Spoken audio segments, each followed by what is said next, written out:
Seguimos en la carrera presidencial con la que ha sido una de las grandes novedades de este año 2009, el rol protagónico que han tomado las esposas de los candidatos. Atrás quedaron las primeras damas que mantenían un bajo perfil.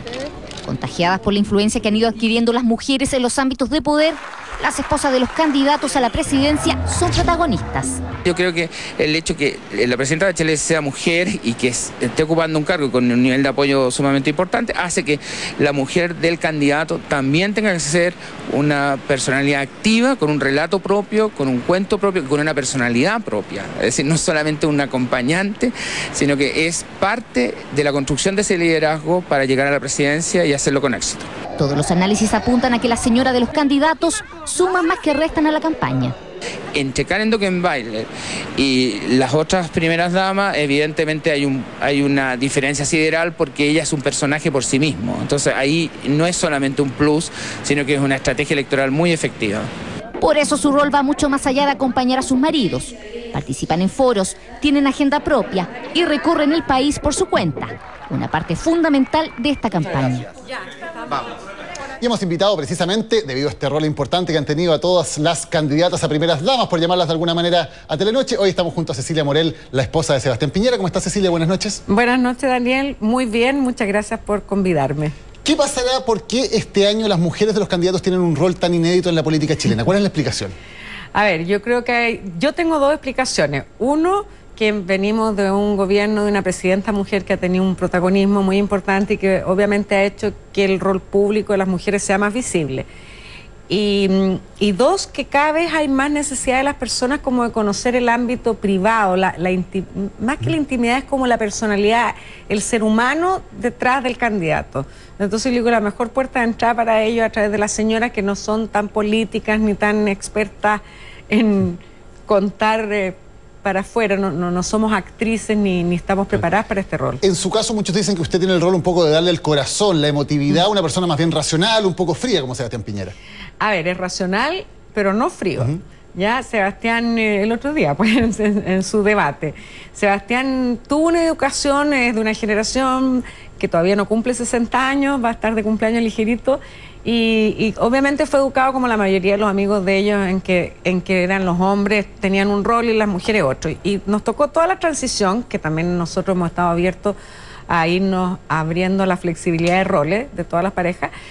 Y él obviamente tiene el lado racional muy fuerte, que yo se lo valoro y se lo admiro, y yo creo que es lo que las personas en general también valoran mucho de él. O sea, ayer en la encuesta CEP, la capacidad de liderazgo, de tomar decisiones, de no ser sometido bajo presión, etcétera, es una parte muy valorada. El lunes en el debate él reconoció que le costaba expresar las emociones. ¿Se sintió reconocida cuando lo escuchó decir eso? Sí, y encuentro que es un gran avance que lo reconozca. O sea, me gustó esa pregunta que les hicieron porque los descolocó, los soltó, y no la encuentro para nada farandulización. Creo que las personas, lo que tú me estabas preguntando, qué es lo que aportábamos las mujeres, siento que es eso, que las personas quieren conocer la humanidad. Ahora, usted tal vez, si Sebastián Piñera es elegido presidente, le va a tocar asumir el rol de primera dama. ¿Es necesario todavía este rol? Porque uno ve, por ejemplo, que con la presidenta Bachelet no ha habido una primera dama, tenemos una funcionaria que está a cargo del área sociocultural de la presidencia. Exacto. ¿Se necesita una primera dama en Chile? No es para nada una necesidad, ni mucho menos un rol, no existe como tal.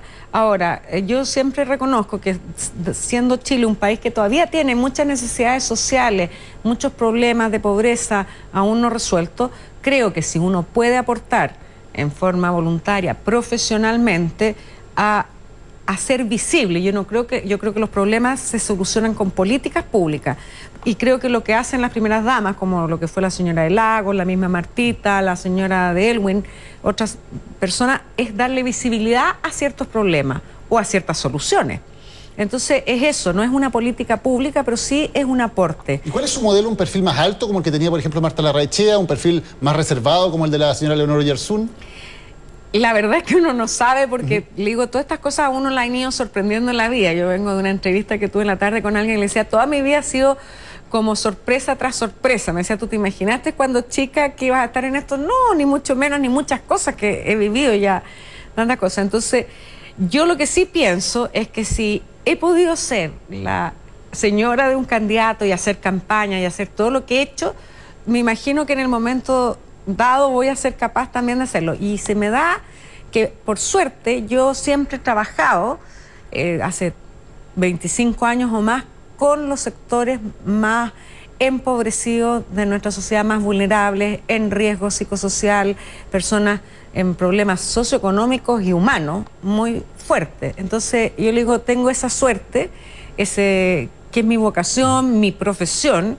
Esto no es una cosa que yo lo haya hecho como beneficencia, sino que ha sido mi profesión. Primero estudié enfermería, después orientación familiar, después me actualicé a una licenciatura en familia y relaciones humanas, y he estado siempre trabajando en fundaciones y en otras instancias en que mi contacto con las personas es lo mío. Correcto. Vamos a hablar de inmediato de eso. Antes le quería hacer una pregunta por un tema tal vez del lado menos amable de la campaña, que tiene que ver con sacar algunos temas del pasado. Concretamente en estos días se ha hablado de la declaración en que aparece usted en un informe de investigaciones, cuando había una orden de aprehensión sobre Sebastián Piñera, que van a su casa y aparece usted diciendo que Sebastián Piñera se había ido de su casa sin siquiera avisarle que usted desconocía el paradero. ¿Esa declaración es verdad o no es verdad? No está firmada por mí. Y a mí me llamó la atención cuando salió, porque yo dije, qué raro.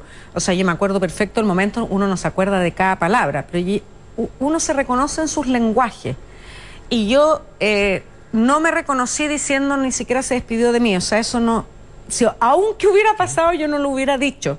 Me conozco las cosas que yo digo, las que no digo. No se reconocen esas palabras. No me reconozco, y luego supe que me parece súper raro, porque yo no me acuerdo ni siquiera de haber firmado, ¿ya? Y supe por mis abogados que ese informe estaba firmado por la persona de investigaciones, pero no por mí. No lo firmó. La pregunta es, ¿lo dijo o no lo dijo? O más allá de que sean las palabras exactas, en el fondo, la pregunta de fondo ¿es verdad que Sebastián Piñera no estaba en su casa o no? Sebastián no estuvo 1 o 2 noches, ya yo sabía dónde estaba, y me dijo, yo iba a llegar tarde, yo estaba esperando, estaba embarazada de 7 meses, y se quedó justamente trabajando con sus abogados. Ahora, lo que a mí me importa de ese caso, Daniel, es que es todo lo contrario de lo que dice Sebastián. No es que ni huyó, ni se escondió, sino que recurrió a la justicia. O sea, cuando uno cree que lo están tratando de procesar por algo que usted no tiene ninguna culpabilidad, sino que es absolutamente inocente, recurre al órgano superior. Y Sebastián fue a la Corte Suprema, habló con los mejores abogados, Ortiz, ya Lucho Ortiz es muy conocido, ya, y presentó un recurso de amparo que fue ganado 5-0. O sea, el máximo tribunal del país, hace 27 años atrás, decretó la absoluta y total inocencia de Sebastián por unanimidad. Entonces siento que seguir buscándole patas al gato, y que si estuvo un día afuera o no estuvo un día afuera, es una cosa anecdótica que no aporta a nada. Para cerrar el punto del informe, porque además hay una declaración judicial en este caso. Lo que usted dice, por lo tanto, es que él estuvo 1 o 2 noches fuera de la casa. Yo no me acuerdo exactamente. Y en ese momento lo fueron a buscar, digamos. Yo no me acuerdo hace 27 años, como le digo, lo que sí me acuerdo. Nunca yo tuve personas cerca de mi casa, o sea, aquellos que dicen que cuidaban mi casa, jamás. Eso, o lo hicieron tan bien que yo no me di cuenta, ¿ya? Sé que Sebastián iba a su oficina permanentemente y dormía conmigo permanentemente. Sebastián no es una persona que no duerma en su casa, o sea, salvo cuando viajaba en sus momentos, ¿ya? Y en ese momento, que fue muy crítico, no alcanzó a pasar de 1 noche o 2 noches, porque fue muy sorpresivo, muy injusto, y así lo comprobó la Corte Suprema. Perfecto. Hablaba usted de su rol como orientadora familiar. Le tocó trabajar concretamente y directamente con menores que habían delinquido, con menores delincuentes en la cárcel de Puente Alto. Con esa perspectiva, con ese trabajo que usted ha hecho, ¿qué le pasa cuando escucha a Sebastián Piñera, por ejemplo, en el debate del lunes, con un discurso tan de mano dura, tan de decir, si hay que meter más gente presa, hay que meterla presa, si hay que abrir más cárceles, hay que abrirlas? ¿Se reconoce usted en ese discurso o usted tiene un discurso más bien de prevención o de rehabilitación más que de mano dura? A ver, es que Sebastián tiene las dos partes, ya, que es, por un lado, énfasis en la rehabilitación, primero en la prevención y después en la rehabilitación, pero también hoy día es tan grave el problema que él, y yo también considero el tema de las señales. O sea, yo creo que en este mundo, y sobre todo los jóvenes, que están siendo la mayor parte de las personas que delinquen son jóvenes, ya necesitan señales claras. Es como cuando uno educa niños, usted es muy joven a lo mejor, pero cuando uno tiene hijos, se da cuenta que si uno es medio ambiguo en las señales, y a veces lo acurruca, si después lo castiga, si después le es indiferente, el niño no entiende. ¿Y hoy la sociedad necesita mano dura como señal? No mano dura, necesita señales claras. ¿Ya? Y yo creo que las señales han estado confundidas. O sea, primero no ha habido señal. frente a la delincuencia. O sea, si hay un tema que yo siento que la concertación no solo no lo ha solucionado, sino que ha ido en aumento, en aumento, en aumento, y ahí están todos los estudios, no es una percepción mía subjetiva, es un hecho, un fenómeno social que está analizado por los institutos más especializados, muestran que no solo ha aumentado la delincuencia, sino que ha aumentado la violencia en la delincuencia, ha aumentado la sensación de la victimización, las personas viven con temor. Por lo tanto, frente a eso hay que tener un camino claro. Y ese camino no tiene por qué ser una ruta, es un tronco con varios ramales, por así decirlo. Y yo le diría que en la raíz del problema, obviamente, están todas las políticas públicas que atenúan lo que es las condiciones socioeconómicas y todo lo que es rehabilitación. Pero lo que yo siempre les digo a las personas, hace 30 o 40 años, Daniel, habían mayores índices de pobreza, mayores brechas socioeconómicas, y sin embargo había muchísima menos delincuencia. Entonces aquí hay algo que es un fenómeno más allá de la igualdad o la desigualdad, que es terrible, sino que hay un fenómeno social que obedece a muchos factores, entre ellos el que yo le otorgo un papel clave es la droga. Yo creo que la droga ha entrado a destruir y a agudizar los conflictos, especialmente en temas de la violencia, de la falta de límites. Sí, usted entiende claramente esos temas como orientadora familiar, y le quiero preguntar también desde ese punto de vista, como orientadora familiar, ¿está usted de acuerdo con un proyecto de ley que regularice las uniones de hecho en Chile? A ver, yo estoy de acuerdo con que se regularicen las uniones de hecho, pero más que un problema valórico, esto yo también lo veo como un problema social. O sea, lo que se está regularizando también son las consecuencias de las uniones de hecho, que alguien tiene que asumirlas y que hasta el momento las están como dispersas. O sea, yo creo que, por ejemplo, las personas, todo lo que es la administración de sus bienes en común, todo lo que son los derechos previsionales, todo lo que son los derechos de herencia, temas de salud, que a veces, por ejemplo, en las personas casadas uno puede, por decir, me carga la palabra carga, pero estar bajo la imposición. Eso hay que regularlo. De otro, hay que regularlo. Ya, ahora, lo que yo siempre he dicho, que en el fondo, aquí, más que el tema de la homosexualidad o la heterosexualidad, lo que a nosotros nos interesa es la no discriminación. Es como la inclusión de que todos somos chilenos, de que estamos en una sociedad diversa, pluralista. Por lo tanto, con esa lógica, las uniones también deberían incluir la posibilidad de las uniones homosexuales, ¿no? Exacto. O sea, nosotros lo que estamos regulando, o sea, no nosotros, lo que está en el programa regularizándose son las uniones de hecho de personas del mismo sexo o de personas de distintos sexos. ¿Y a usted en ese sentido le gustaría ver, por ejemplo, una pareja homosexual en la franja de su marido, que empieza ahora dentro de poco?